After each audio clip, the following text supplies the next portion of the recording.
Hi, I'm Gerald Webb, the world's first digital turntablist and the founder of DigitalScratch.com, and I'm real happy today to be here with you to introduce you to the new American Audio Velocity dual rack mount CD player. All right, I know you're anxious to get started, so let's see what comes in the box. If you notice, the first thing you're going to see on top here is the controller. It's a dual controller that allows you to control both sides of the transporters, which is set here on the bottom. You should have one of each of these in your box.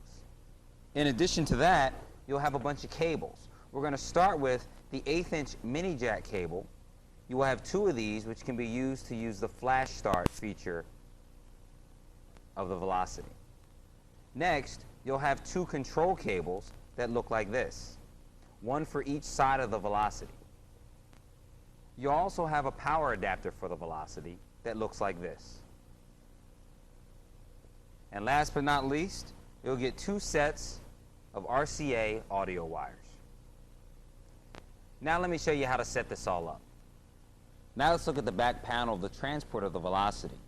The transport here at the bottom has all your controls. All of these controls here are duplicated on the second side of the Velocity.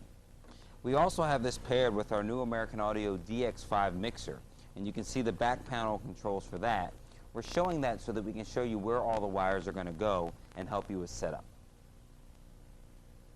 The first thing we're going to do is hook up the audio wires.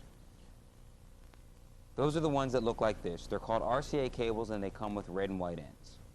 We're going to start by hooking up one end of the white to the left or white audio out of channel 1 on the Velocity, and the red to the right or red section of the audio outs for the Velocity, like so. Next, we're going to take the same wire and run it to whatever channel we want to run it to on our mixer. In this case, I'm going to plug it in to line 1. Red goes to red, or right to right, white goes to white, or left to left. When you're done, it should look like that. The next step is deciding whether we want to use our Q start or our flash start functions on the Velocity. In order to use these functions, you must have a mixer equipped with Q or flash start capability. In this case, the DX5 is equipped with it, so I'm going to show you how to set it up. You'll notice here we have two mini 1/8" jack connectors. I'm going to take my 1/8" jack wire and I'm going to plug it into Q start. On the back of my mixer, you'll notice here it says player control A and B. Since this is player 1, I'm going to treat that as player A since it's on channel 1 and plug that in right here like so.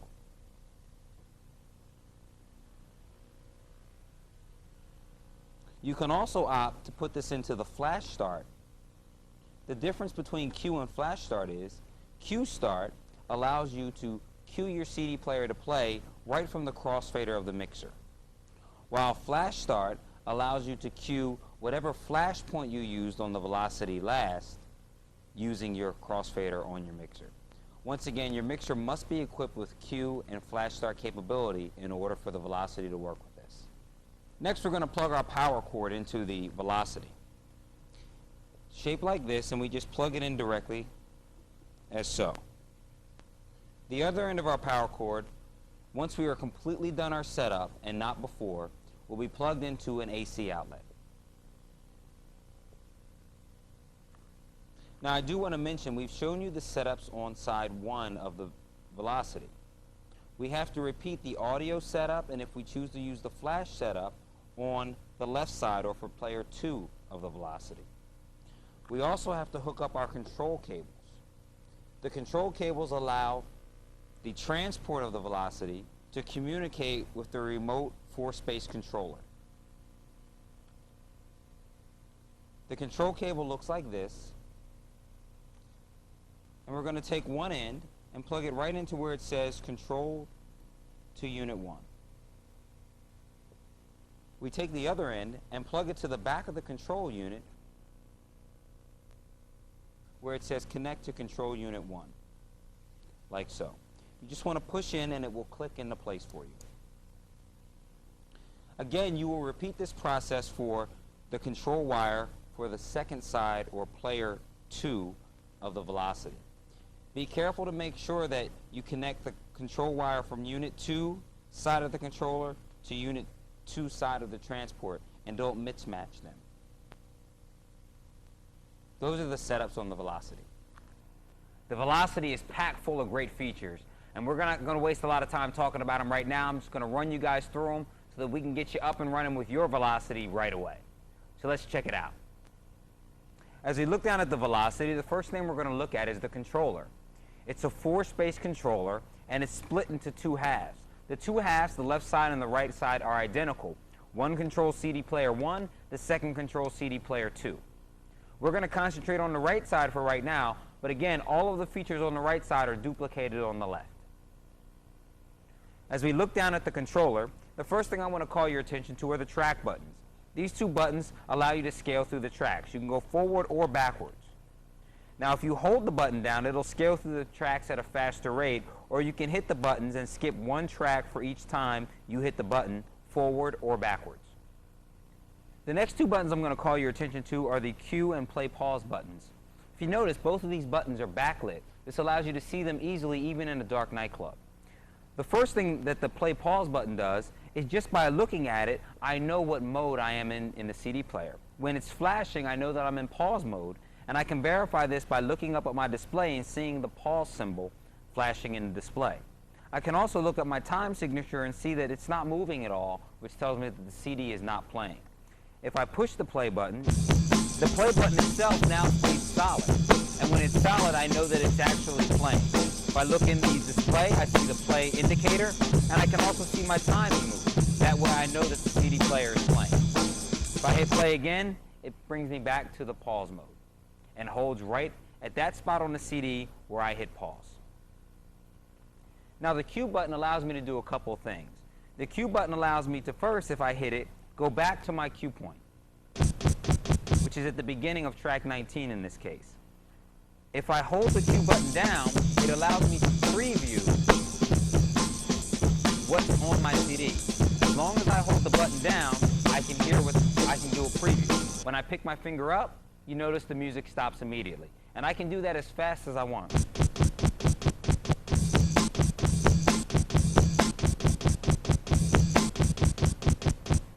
As a preview. The cue button also allows me to set cue points.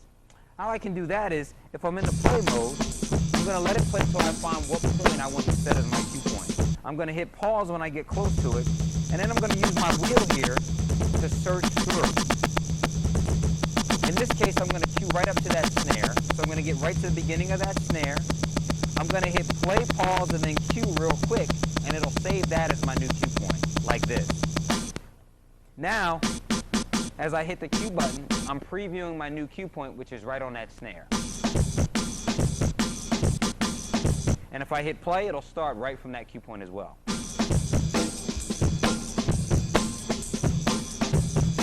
That's the functionality of the play, pause, and cue buttons. Next, we're going to move along to the right side of the Velocity. And on the right side, the first thing I want to show you is the eject button. What I'm going to do is I'm going to go into play, and if I hit eject, you notice that the CD keeps playing, it does not eject. What we've done is we've put protection on there so that you don't accidentally eject your CD while your crowd is out there listening to the song that you're playing. What you have to do is basically hit cue or play pause and go into pause mode, as my display indicates, and now when I hit eject, my CD will come out, and I'll see in the display that it is ejecting the CD.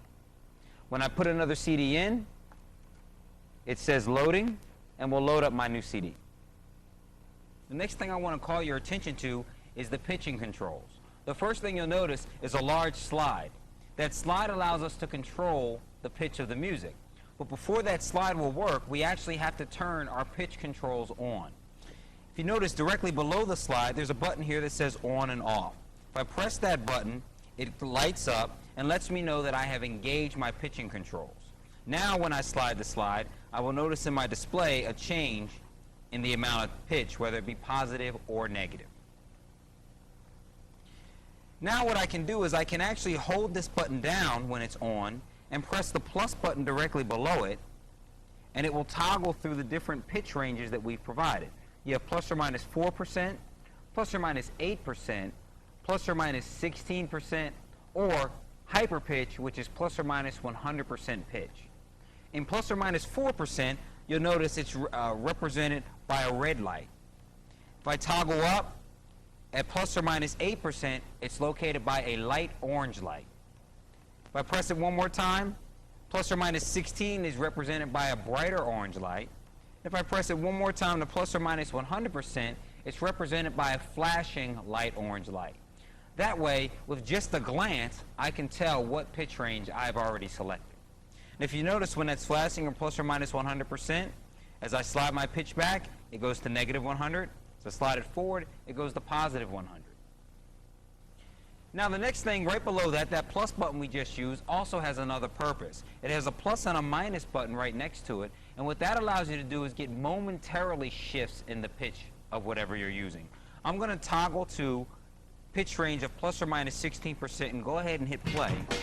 And as you hear the track, if I press the plus button, you hear the shift in pitch of 16%. As long as I hold this button down, it will continue to push the pitch. As soon as I release it, it returns to whatever value I've already set on my slider for the pitch.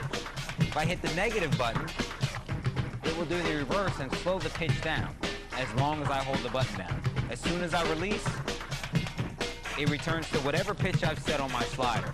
This is a great tool for momentarily changing the pitch to adjust for beat mixing and things of the sort. That also syncs with whatever range I've selected. So if I toggle to plus or minus 100% and push the negative button, it'll slow it down 100% as long as I hold this button down. If I let it go, it continues it wherever I have the pitch slider set. The next feature I want to show you is Tempo Lock. Some people know this feature as Master Tempo.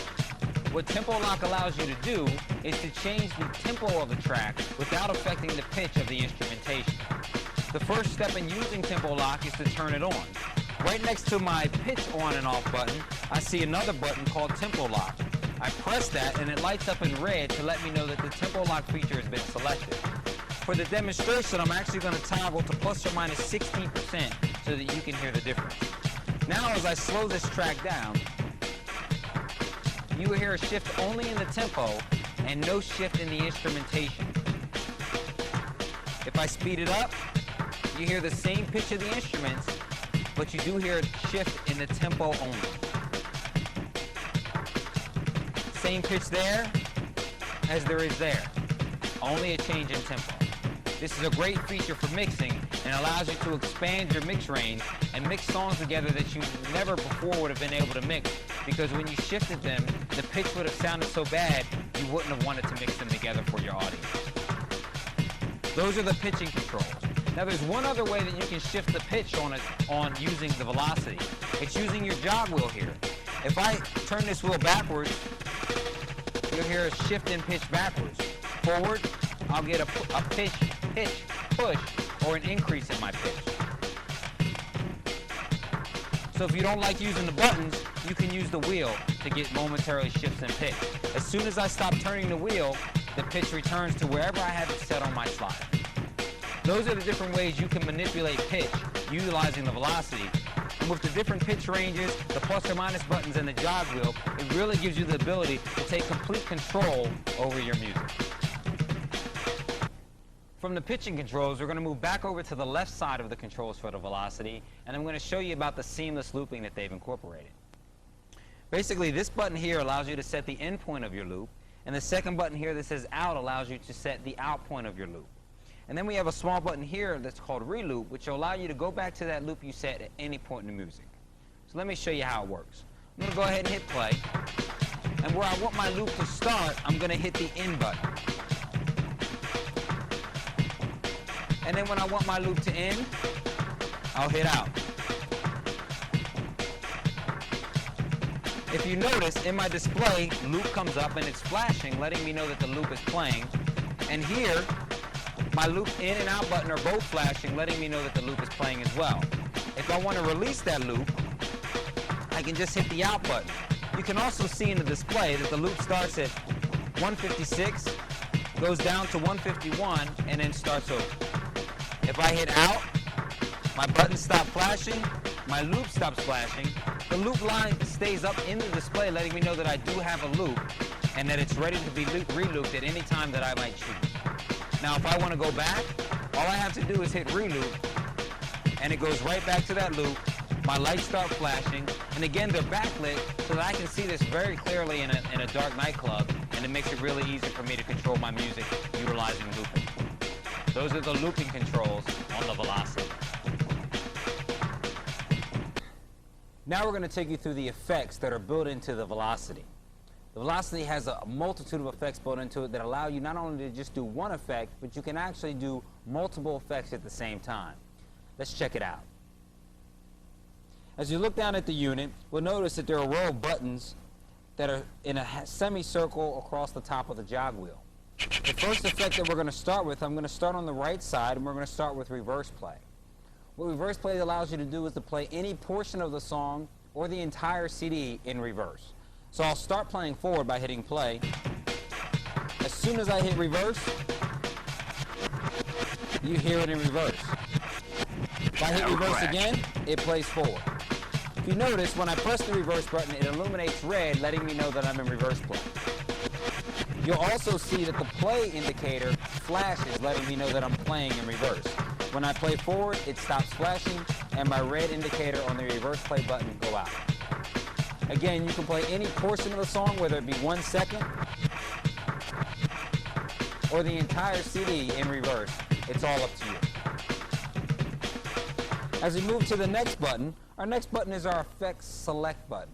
This allows you to choose which effect that you are going to pick. Each of these buttons, the 1, 2, 3, 4, all 4 of these buttons have 2 effects assigned to them.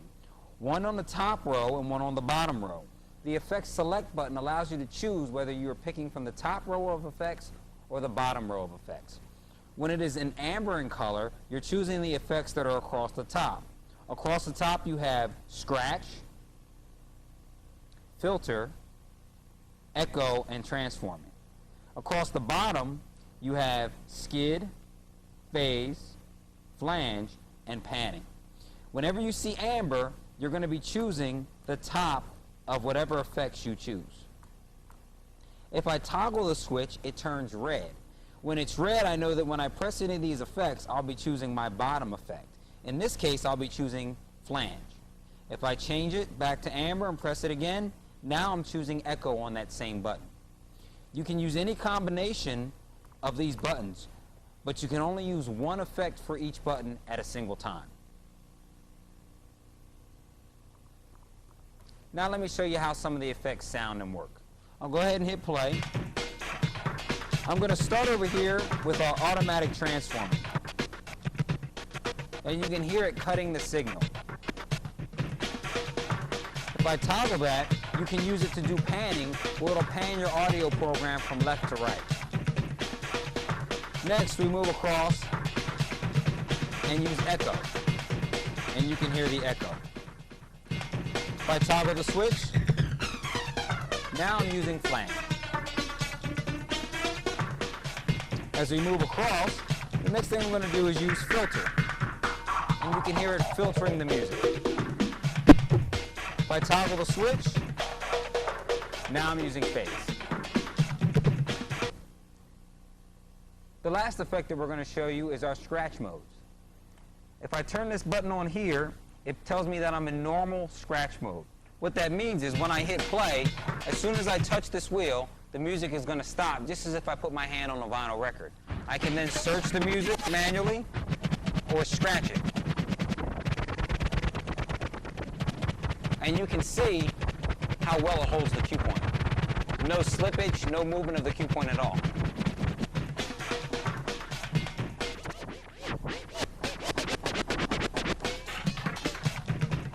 And just like with vinyl, if I push off real fast, you'll hear the pitch bend as well. If I push off at normal speed, it'll continue at its normal pitch. What happens in this mode is once something plays, if I want to hear it again, I have to bring it back and release it to hear it again. What we've also included is a new scratch mode. It's called the beat juggle mode. And what the beat juggle mode does is it allows you to, every time you touch this wheel, to jump back to a cue point that you choose, any point on the CD that you want. So in this case, I'm going to use the very beginning of the track, which is that bass hit. in order to enter the beat juggle mode, I have to press this button and hold it for 1 second until it starts flashing amber. Then I know that I'm in our scratch beat juggle mode. I'm going to hit play. Now you'll notice in our time display, the track started with 2 minutes and 1 second. 2 seconds. As soon as I touch it, it goes automatically back to that point. As soon as I touch it.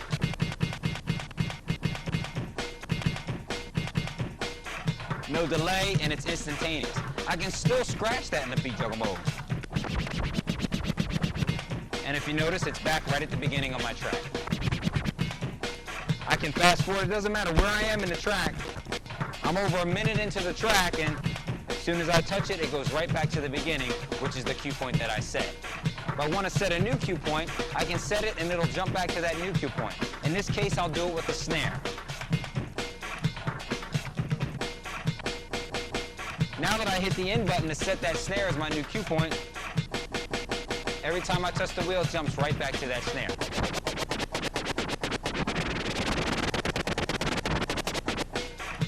And you can hear the scratch effect. Now, like I said, you can layer effects. So I can throw a little bit of echo on top of that. And you can hear echo on my scratch. I can throw phase or flanging on that if I want. This is a combination of echo, filter, and scratching. So now you can start to really take control of your music and make it sound in ways that it never sounded before. Those are the effects. In order to give you full control over the music and full control over the effects, we've allowed you 2 ways to change the way those effects operate and the way those effects sound. As we look over to the left here, we're going to see this PSP button. That stands for Preset Parameters button. What we've done is we've set presets there. The velocity actually reads the beat per minute of whatever song you're playing, the tempo of the song that you're playing, and it allows you to use these presets so that when you toggle through them, it'll be set automatically to the beat or the tempo of the music. To demonstrate this, I'm going to turn off everything except for echo. Now right here in this display, we see a 0, because right now I'm on preset 0. If I hit preset parameters button once, I go to preset 1, and you hear a different level of echo, but it's still right in time with the music. Preset 2, still in time with the music. Preset 3, and you can hear it's a longer echo. Preset 4, still in time with the music, and even longer echo. Preset 5,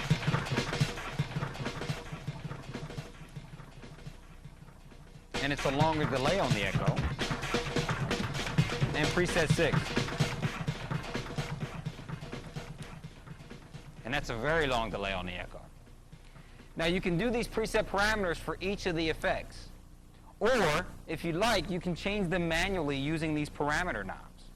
If you notice, as I turn these knobs, if I turn the top one, PT comes up in the display. That stands for parameter time. The bottom knob stands for parameter ratio. The time actually changes where on the beat the effect is going to occur, and the ratio juggles between the amount of effect you hear versus the amount of the original that you hear.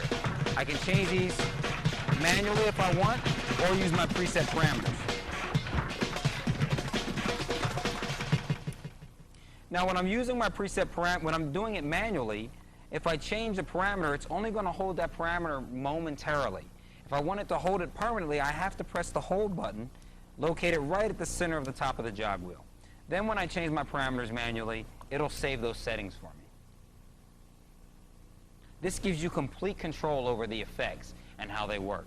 You can even adjust the touch sensitivity of the scratch wheel for when you do go into scratch mode. So let me go back into scratch mode and I'll show you that real quick. Turn the echo off. If you notice when I touch the wheel now, it stops immediately. If I go to another preset,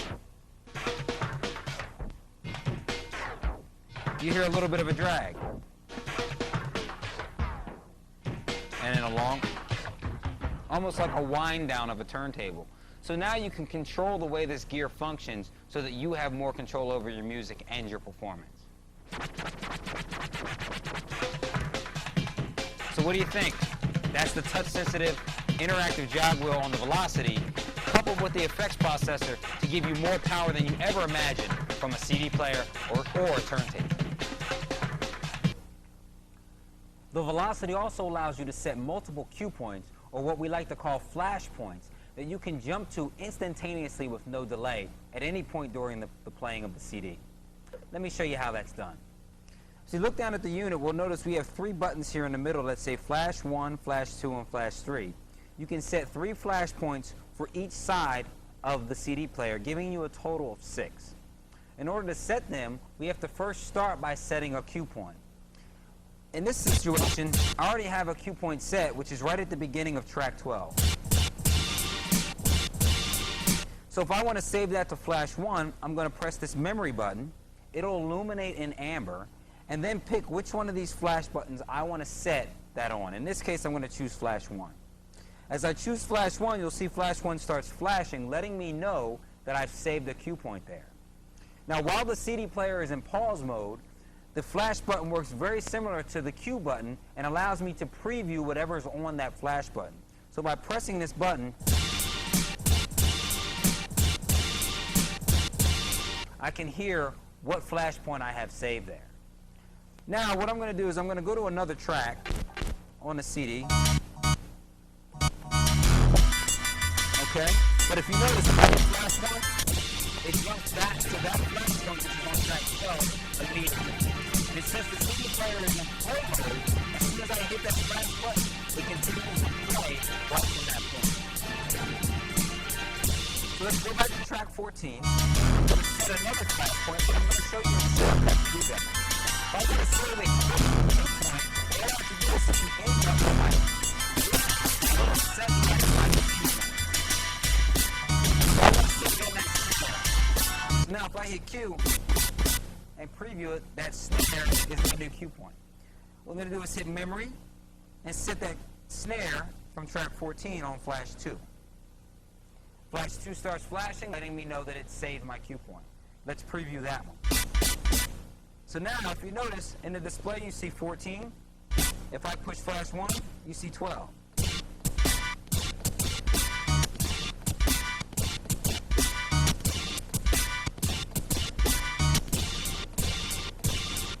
And you see, as fast as I hit them, it jumps from track to track with no delay.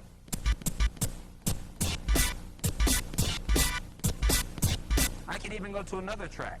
Go to track 19. Well, let's find a sample somewhere. I'll skip around a little bit.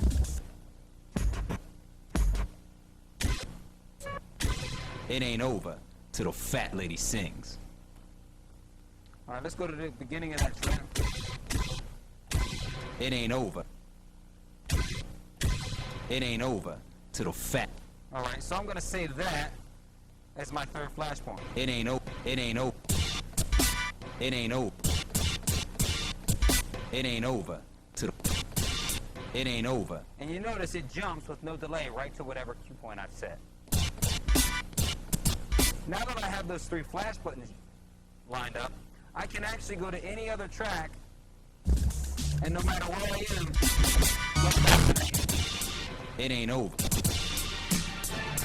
Whenever I choose to. But we didn't stop there.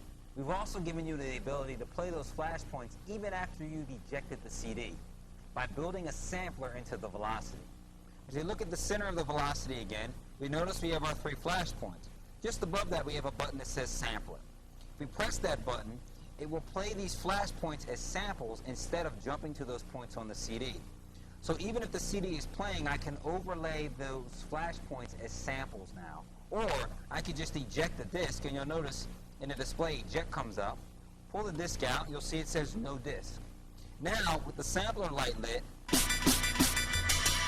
play my sample. It ain't over. It ain't over. It ain't over.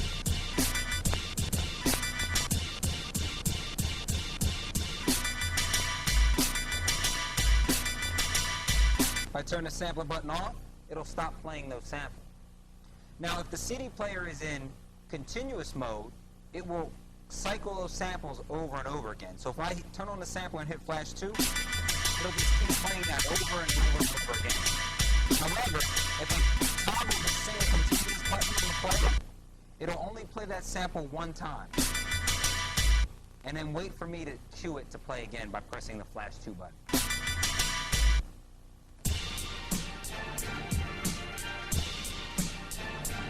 At the end of the sample, it'll stop and wait for me to hit it again.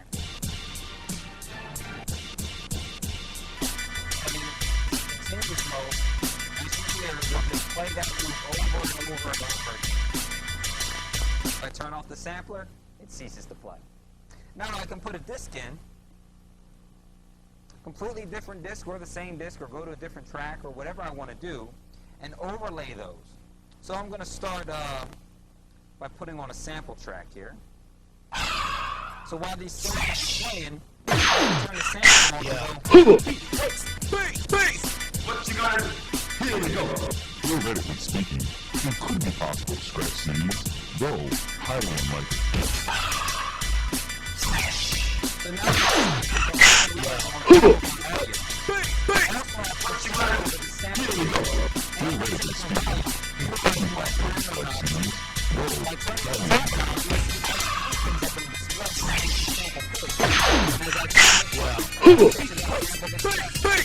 What you got? Here we go. Theoretically speaking, it could be possible to scratch CDs,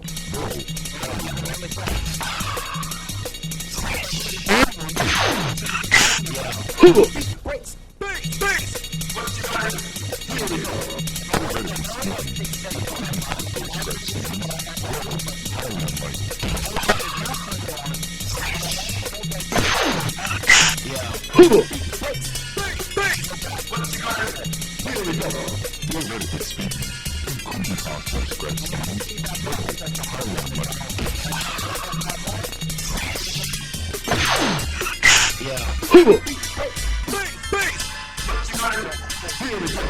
Theoretically speaking, it could be possible to scratch CDs, highly unlikely.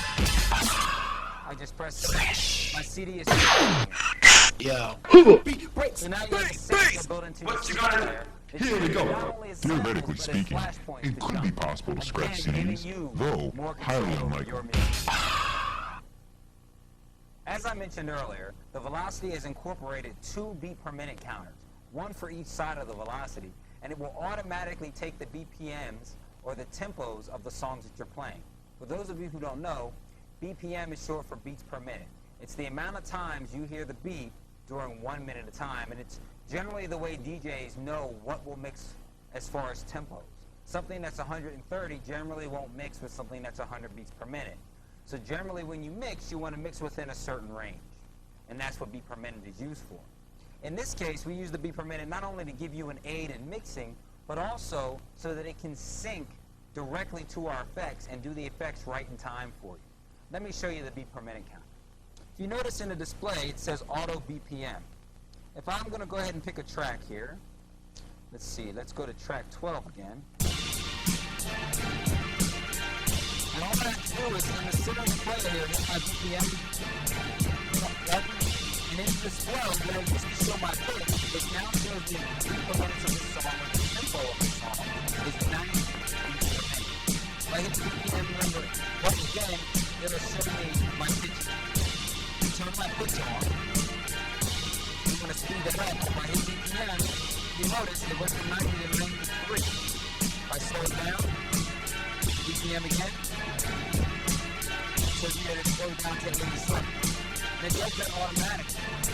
You can also tap it in if you like by using the tap button.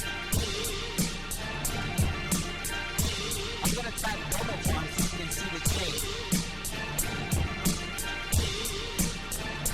Instead of tapping on each beat, I'm tapping on every downbeat and every upbeat, and you see it change the beat per minute. If I tap every beat, it gives me back to my 90. Or if I press the BPM button, I can let it take a 90. Now, what that I'm going to do is sync our effects that I showed you earlier right to the beat. And that's where it's synced to our preset parameters. In this case, for demonstration, we're going to choose transform. And it's cutting it very short on the 8th note. If I change the preset 2, it's cutting it on every beat. And you can sync all of your effects right to the beat just like that. That's what's great about the automatic VK mini counter. Not only does it tell you the tempos of your songs and age of mixing, it allows you to automatically sync your effects right in time with your music. You don't have to set it manually, even though you have the option to do so. Turn it off. If I speed it up,